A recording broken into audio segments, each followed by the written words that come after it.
so far? Man, almost 40% down, and it is going by too fast. It's hard to really give you a good idea because we watch so much film, and and from a coach's standpoint, you feel like this is terrible. We're not getting any better, but that's just like super pessimistic, right? So let me be fair. It's gone well. These boys have bought in so fully and completely that even the small development, the thing that's been the focus, I need to see people be better in man coverage. You have to be better in man coverage. I mean, listen, God bless us to get back to where we were in the Rose Bowl. We got to play some man coverage. And I don't care who's out there, they need to be able to play man coverage. So that's getting better. I've seen it across the board. We have a long way to go, but that has made me happy. And tackling.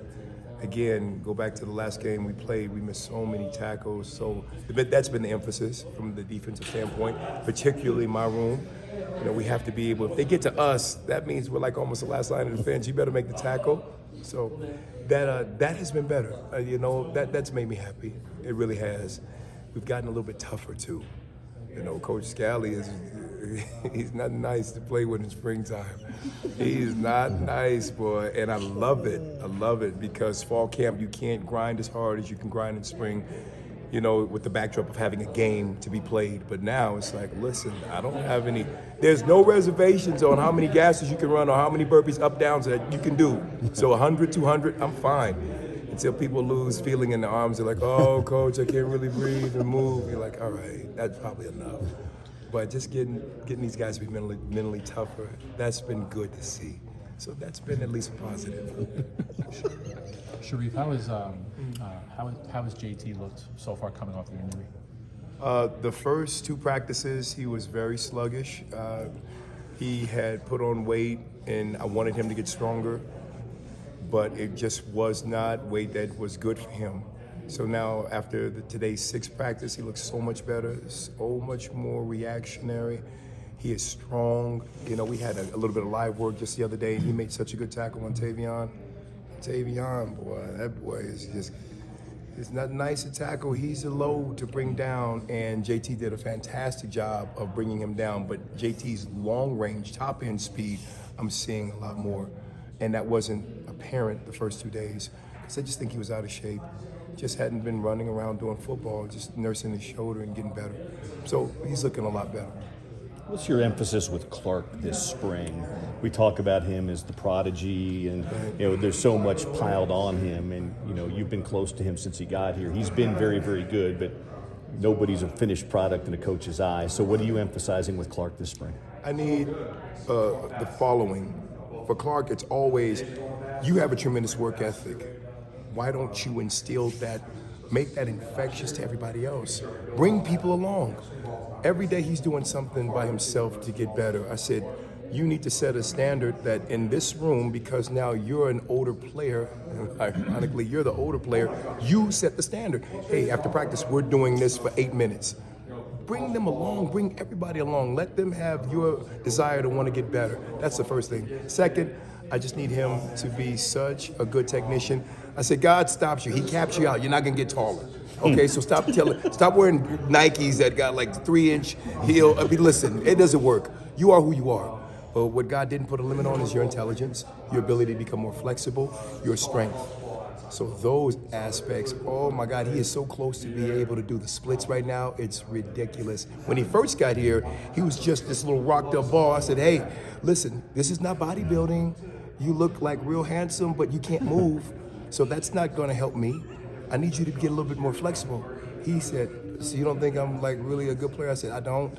You're too rigid. Yeah. He took that to absolute heart for almost 13 months. He went to yoga 3 times a week, sometimes 4, Bikram hot yoga. This kid said, Coach, you think I'm flexible now? Palms down, almost doing the splits. I'm like, wow, look at you, super cheerleader. Aren't you awesome, right? I said, okay, good job. And it's shown up. His flexibility has become unbelievable. I just want him to recognize that, listen, you're smart, you do a lot of film study, take more risk, take more calculated risk. He's like, Coach, I wish I should have. Don't come off the field and tell me that this year. Just do it, and do it 100%. You study enough, Clark, to make calculated risk. You're not just doing your own thing. You and I have talked about the opportunities that show up in a game that you should capitalize on. Do it now. Those are the things that I really want him to get out of the spring. And so it starts with analyzing our offense, scouting our offense, knowing their tendencies. So when we go to live work, I want to see it show up. Just keep pushing on them. I just want to keep grinding them. That's all. We talk a lot about, Clark and JT and Fabian. What does the depth look like behind the guys that we talk about all the time? Got a few good kids that are showing up. So whether it's, again, Zemiah Vaughn, who has now been sidelined, but he is looking good in terms of his recovery.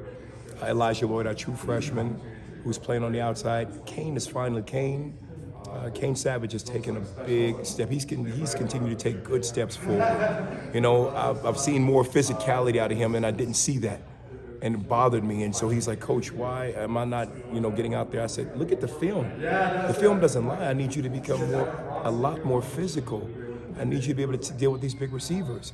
So I love his development. I love what Drew Rawls is starting to show me. And the guy that moved back to our room right now is Kenzel Lawler. He was a safety, but the safety room is really thick. We were depleted, especially this spring, with not having Fabian and Zemiah Vaughn because they're still rehabbing. I love what he's doing right now. So this is better than last spring in terms of guys that are showing up, understanding the defense, making plays. The kid that just moved from the safety room now to the corner room is leading the room in interceptions. That's Kenzel Lawler. I said, production matters to me. Produce. And we're a little bit better at our depth right now. Just a little bit. You mentioned Fabian and Zemiah are still rehabbing. Do you expect them to be a full go by the time fall camp? Absolutely. Yeah, absolutely. Without question. Yeah. Those guys will be good. I mean, they come out and do some slight drills with me, and so they're just really ahead of schedule. So I love what they're doing. Yeah. Coach, when you get a new group and you've talked about teaching the basics and how that's kind of refreshing to you, is just getting back to the basics. When you have a group that's come back like this for year two, what does it look like for you? What are you trying to accomplish with this group? Teaching the basics again. No, I promise you, it's so funny that Coach Witt says that to us every year. It's not about how many awesome schemes you can put in. It's about making sure that the kids in your room are fundamentally sound and their technique is correct. So it's really just going right back to the basics. And I'd like to see their basic technique and fundamental improve, and that it's so sharp now. Because it used to be dull last year, now it's a little bit sharper. So when we're doing drills, people are firing through them. When we're doing certain coverages in 7-on-7, people are communicating in a way that they weren't before. So the basics are getting better, which in turn makes better players. People who are more confident. Nobody's thinking, we're reacting. But it starts with, I know it sounds absolutely cliche, but it does. It's just basic football. Can you backpedal? Can you plant? Can you play man coverage? Can you tackle? And if you can't, do it well every single time. First year was, oh, coach, I'm doing 50% of that. Now in this spring, I want to see 75%. And when they get to me next year, God willing, maybe it'll be 85% better in spring in the first day. Then that tells you that you're starting to get a really seasoned room. I hope if that makes sense. Last question.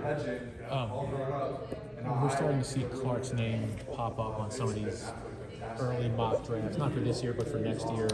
People who cover the NFL draft pay attention to it. Some believe that he's a 3-year guy, so to speak. Do you take any credence in what people outside the building say about that? I do not. I don't. I mean, I've dealt with this now for a few times, whether it was Jalen Johnson before him, no. I tell Jalen, I say, God is going to give you exactly what you deserve, and you have aspirations that extend outside of this program. I said, but I can't worry about that because I'm not the NFL, I'm the University of Utah.